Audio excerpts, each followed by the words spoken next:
किस तरीके से मैंने 25 kg within 6 to 7 months reduce किया after having my second daughter, वो भी सिजेरियन से। तो उसके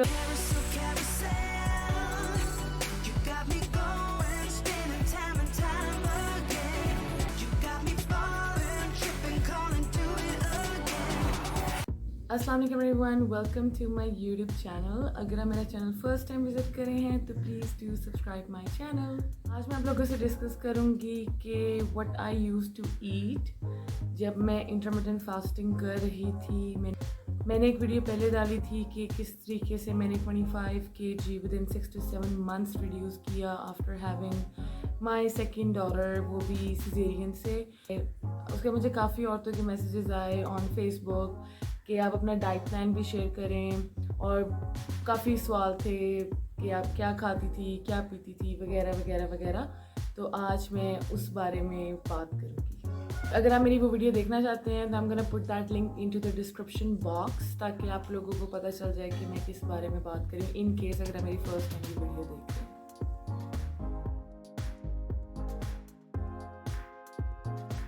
फास्टिंग के दौरान किस किस्म की डाइट लेती थी, मैं आपको बताना चाहती हूँ कि इंटरमिटेंट फास्टिंग कोई डाइट नहीं है it's a way of eating.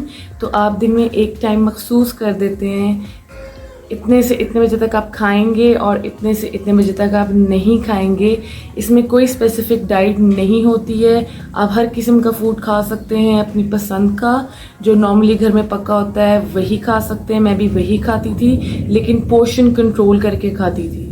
तो फॉर एग्जांपल अगर आप 2 रोटियां खा रहे हैं तो आप उसको 1 कर दें, अगर आप 1 खा रहे हैं तो आप उसको आधी कर दें। इस तरीके से कंट्रोल करके मैं नॉर्मल फूड ही ले रही थी।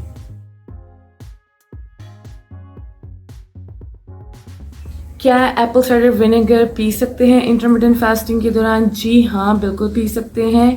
और अगर आप ये इंटरमिटेंट फास्टिंग के दौरान पियेंगे जब आपका फास्टिंग विंडो चल रहा होता है, एम्प्टी स्टमक, तो उससे इसके रिजल्ट्स बहुत अच्छे होते हैं। और 20 मिनट्स मील से पहले भी एप्पल साइडर विनेगर आप पी सकते हैं।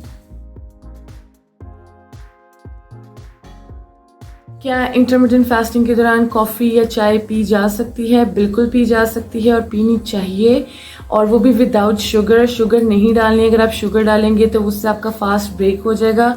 Coffee and T during the fasting period पीने का फ़ायदा ये होता है कि उससे आपकी एपेटाइट काफ़ी हद तक सप्रेस हो जाती है, ख़त्म हो जाती है, मर जाती है, जिससे आपकी क्रेविंग्स वगैरह को भी वो कंट्रोल करने में काफ़ी हेल्प करती है। तो मैं भी चाय एंड कॉफ़ी दोनों लेती थी जब भी मैं इंटरमिटेंट फास्टिंग करी थी। कोई भी मेथड होता था मैं लाजमी उसमें पीती थी। क्या फास्टिंग के दौरान पानी पी सकते हैं? बिल्कुल पी सकते हैं, और पीना है, ज़्यादा से ज़्यादा पानी पीना है। अगर आप नहीं पियेंगे तो आपकी बॉडी बहुत ज़्यादा डिहाइड्रेटेड हो जाएगी, क्योंकि आप ऑलरेडी फास्टिंग पीरियड में होंगे। तो आपने कोशिश करनी है कि 8 to 10 ग्लास ऑफ वाटर कम से कम आपने लेना है।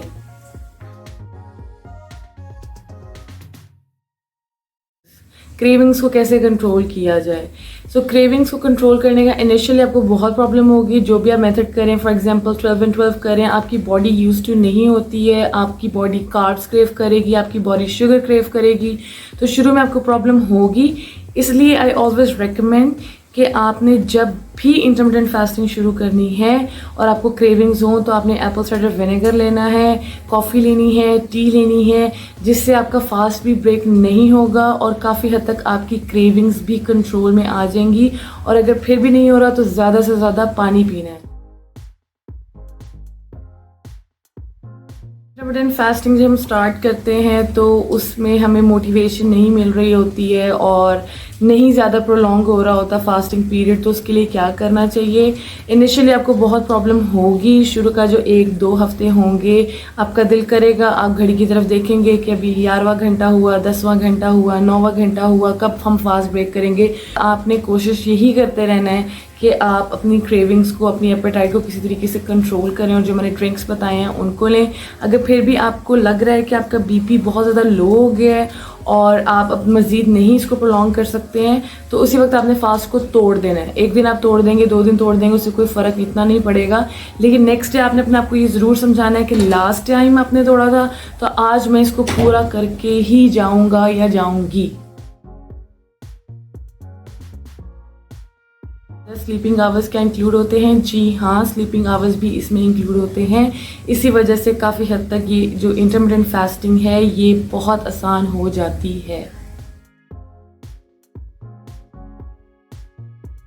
फास्टिंग के दौरान विटामिन्स ले सकते हैं, बिल्कुल ले सकते हैं, लेकिन जो गमीज़ होती हैं जिसमें शुगर होती हैं, जो च्यूएबल टैबलेट्स होती हैं वो नहीं लेनी। अगर आप वो लेंगे तो उससे आपका फास्ट ब्रेक हो जाएगा क्योंकि उसमें भी शुगर होती है। स्पेसिफिक चीज़ थी जो मैंने अवॉइड की थी, जी हाँ, मैंने शुगर और कार्ब्स को अवॉइड करने की कोशिश की थी। बल्कि आज तक अब मेरा बिल्कुल ब्रेड से कोई रिश्ता नहीं है। ब्रेड खानी मैंने बिल्कुल बंद कर दी हुई है और राइस भी मैं बहुत कम लेती हूँ। वंस इन अ मंथ और ट्वाइस इन अ मंथ या कोई ओकेजन होता है तो मैं लेती हूँ, वरना मैं राइस और ब्रेड टोटली मैंने मैक्सिमम जितनी कोशिश होती है मैंने ख़त्म कर दी है। और शुगर मैं बिल्कुल भी नहीं लेती, ना चाय में, ना कॉफ़ी में, ना दूध में। और जो नॉर्मल ड्रिंक्स भी होते हैं कार्बोनेटेड वो भी मुझे पसंद नहीं है, वो भी मैं नहीं पीती। इनिशियली आपको प्रॉब्लम होगी, लेकिन जब आप इंटरमिटेंट फास्टिंग स्टार्ट करेंगे 2-3 हफ्ते गुजर जाएंगे, आपकी बॉडी खुद ही इन चीज़ों से दूर जानी शुरू हो जाएगी। के दौरान किसी किस्म का वर्कआउट कर सकते हैं? जी बिल्कुल कर सकते हैं, लेकिन हाई इंटेंसिटी कार्डियो नहीं करना, हाई इंटेंसिटी वर्कआउट्स नहीं करने जब आप फास्टिंग पीरियड में होंगे, क्योंकि आप ऑलरेडी कुछ कैलोरीज नहीं ले रहे हैं, कुछ भी नहीं खा पी रहे हैं, तो आपको बहुत ज़्यादा वीकनेस और फटीग टाइप होगी। तो अगर आप इस तरीके का वर्कआउट करेंगे तो आप फास्टिंग विंडो अपनी प्रोलॉन्ग भी नहीं कर सकते हैं, और सेकेंडली आपको बहुत ज़्यादा वीकनेस फील होनी शुरू हो जाएगी। तो पिलाटेस या योगा करना है, मैं भी इनिशियली वही करती थी, लेकिन फिर मैंने स्टॉप कर दिया क्योंकि मेरी 2 बेटी हैं और वो मुझे सारा दिन भगाती रहती हैं। अब मेरा वही वर्कआउट है और वही मुझे बहुत ज़्यादा एग्जॉस्ट कर देता है, इसलिए टाइम नहीं होता। लेकिन अगर आप लोगों ने करना है तो मैं उन वीडियोस का भी लिंक डिस्क्रिप्शन बॉक्स में डाल दूँगी। मैं वही वर्कआउट करती थी, आप भी वो कर सकते हैं। हाई इंटेंसिटी कर सकते हैं तो वो आपने अपने ईटिंग विंडो के अंदर करना है, जब आप खाना पीना अपना नॉर्मल करोगे उस दौरान आपने वो करना है।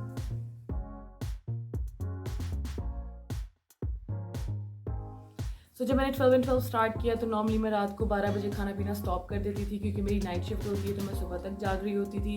तो 12 बजे स्टॉप करने के बाद जब भी मुझे कोई भूख वगैरह लगती थी तो मैं नॉर्मली चाय ही पीती थी, आधा कप दूध या आधा कप पानी डाल के, या मैं कॉफ़ी पी लेती थी या ग्रीन टी ले लेती थी, या बहुत ज़्यादा मैं पानी पीती थी। और उसके बाद अगर मैं 12 बजे उठ रही हूँ फॉर एग्ज़ाम्पल, या मैं 9-10 बजे उठ रही हूँ, तो मैं उठ के मुझे सबसे पहले ये होता था कि मैंने कॉफ़ी पीनी है। ब्लैक कॉफ़ी से मैं अपना डे स्टार्ट करती थी, and still now even in this summer जुलाई के अंदर मैं अपना दिन कॉफ़ी से ही स्टार्ट करती हूँ। और उसके 2 घंटे बाद मैं एप्पल साइडर विनेगर लेती हूँ लूक वार्म वाटर के अंदर, नीम गर्म पानी के अंदर 1 टेबल स्पून डाल के, कभी 2 टेबल स्पून डाल के, और फिर उसके कोई 2 घंटे गुजरने के बाद मैं अपना फर्स्ट मील ले लेती थी। लेकिन अगर मुझे फिर भी भूख लगती थी एप्पल साइडर के बाद तो मैं 1 कप चाय का पी लेती थी, आधा कप दूध, आधा कप पानी डाल के। विंडो मेरी ख़त्म होती थी और जब मैं खाना खाती थी तो ऑब्वियसली ब्रेकफास्ट का टाइम गुजर जाता था, तो मैं लंच से ही स्टार्ट करती थी। और जो भी मेरे घर में नॉर्मली पका होता था, किसी भी किस्म का सालन या जो भी मैं खाने में बनाती थी, मैं वही कंज्यूम करती थी, वही खाती थी। 1 रोटी ही खाती थी, ज़्यादा नहीं खाती थी, क्योंकि पहले मैं 2 खाती थी तो मैंने 1 कर दी थी। और उसके बाद अगर मुझे भूख लगती थी तो मैं कोई फ्रूट ले लेती थी, लेकिन फ्रूट भी मैं ज़्यादा अवॉइड करती थी क्योंकि उसमें भी शुगर होती है। लेकिन कभी बहुत ज़्यादा भूख लगती थी तो बिल्कुल मैं एप्पल या बनाना या मैंगो वगैरह सब चीज़ें 1 ले लेती थी, ज़्यादा नहीं। या कभी सैलड बना लेती थी, या पानी बहुत ज़्यादा पी लेती थी, या चाय अगेन मैं पी लेती थी। 6 बजते थे तो उसके बाद मैं अपना सेकेंड मील लेती थी, वो भी नॉर्मली जो भी घर में पका होता था मैं वही खाती थी।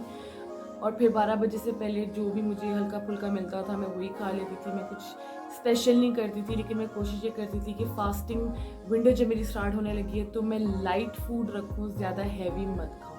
स्टार्ट किया 16-18 मेथड, उसको मैंने इस तरीके से बढ़ाया कि 12 and 12 आवर्स जब मेरे होते थे तो मैं आफ्टर 3 वीक्स जाके मैंने 1 आवर इंक्रीज़ करना शुरू कर दिया, और आहिस्ता आहिस्ता मैं 16-8 करना शुरू हो गई। और उसमें मेरी रूटीन यही होती थी कि जब मैं 12 बजे खाना बंद कर देती थी और 12 बजे अगर मैं सो के उठ रही हूँ तो मुझे मज़ीद 4 घंटे फास्टिंग में रहना होता था। तो मैं यही करती थी कि ब्लैक कॉफ़ी से डे स्टार्ट किया, एप्पल साइडर विनेगर 2 घंटे बाद दिया, फिर 2 घंटे बाद 1 कप चाय का पिया, फिर अपना जो फास्ट था मैं तोड़ती थी, जो भी घर में नॉर्मली बना होता था उसी के साथ। मैंने कभी भी कुछ स्पेशली नहीं बनाया कि मैं आज कि मैं वेट लूज़ करने की कोशिश कर रही हूँ तो मैं कुछ स्पेशल फूड बनाऊँ, क्योंकि मेरे पास इतना टाइम नहीं होता। इसी वजह से मैंने इंटरमिटेंट फास्टिंग को चूज़ किया था कि ना मुझे कुछ स्पेशल डाइट करनी पड़े, कुछ स्पेशल प्रिपेयर करना पड़े, क्योंकि मैं जॉब भी करती हूँ, मेरे बच्चे भी हैं और मेरे पास इतना टाइम नहीं होता, कोई घर में हेल्प नहीं है, मैं टोटली अकेली हूँ। तो इसलिए मैंने इंटरमिटेंट फास्टिंग को चूज़ किया था। And if you are too lazy, आप भी बहुत बिजी हैं और आपको नहीं समझ आ रही कि आप किस तरीके से डाइट करें, तो आई वुड रिकमेंड यू कि आपको इंटरमिटेंट फास्टिंग्स करनी चाहिए, क्योंकि इससे आपको ना कुछ स्पेशल बनाना पड़ेगा एंड बहुत जल्दी आपको अपने अंदर बहुत ज़्यादा वेट रिडक्शन भी नज़र आनी शुरू हो जाए। वक्त अब मैं करंटली 24 कर रही हूँ और उसकी भी ऑलमोस्ट सिमिलर रूटीन ही है। हाँ, थोड़ा सा डिफ़िकल्ट होता है 20 आवर्स फास्ट करना, लेकिन again I take a lot of water, apple cider vinegar, black coffee, tea, ये सब चीज़ें बहुत हेल्प करती हैं आपकी एपेटाइट को कंट्रोल करने में, आपकी जो क्रेविंग्स हैं उनको मारने के लिए। तो ये सब चीज़ें आप कर सकते हैं। अगर आप इंटरमिटेंट फास्टिंग स्टार्ट करते हैं तो उसमें 1-2 दिन चीट डेज भी रखिएगा, उससे आपको मोटिवेशन भी मिलेगी। फॉर एग्जांपल, अगर आपने एक दिन जंक फूड खा लिया है या 2 दिन आपने जंक फूड खा लिया, तो तीसरे दिन you will come like more dedicated कि आज तो मैंने इंटरमिटेंट फास्टिंग करनी ही करनी, क्योंकि मैंने बहुत ज़्यादा पहले खा लिया था। इससे भी आपको मोटिवेशन मिलेगी और ये चीज़ ज़रूरी भी है, वरना आपकी बॉडी बहुत जल्दी इस मेथड पे यूज टू हो जाएगी और आपको रिजल्ट्स दिखना बंद हो जाएंगे या स्लो हो जाएंगे। और इसी तरह मेरे साथ भी हुआ था, इसलिए मैंने आहिस्ता आहिस्ता डिफरेंट मेथड्स पे ट्रांजिशन किया। And still if you want to know what I eat in a day, जो मैं 24 कर रही हूँ मेथड, तो you can comment in the comment section and I will try my best to cover the whole day. किसी भी किस्म के क्वेश्चंस हो, feel free to reach out to me on Facebook, जिनके पास मेरी फेसबुक आईडी है, और जिनके पास नहीं है तो आप कमेंट्स में कमेंट्स कर सकते हैं। मैं आपके सवालात के जवाब ज़रूर दूंगी। Like my video, please do subscribe, like, share and comment, and don't forget to hit the bell icon. इंशाल्लाह फिर मुलाकात होगी। अल्लाह हाफिज़।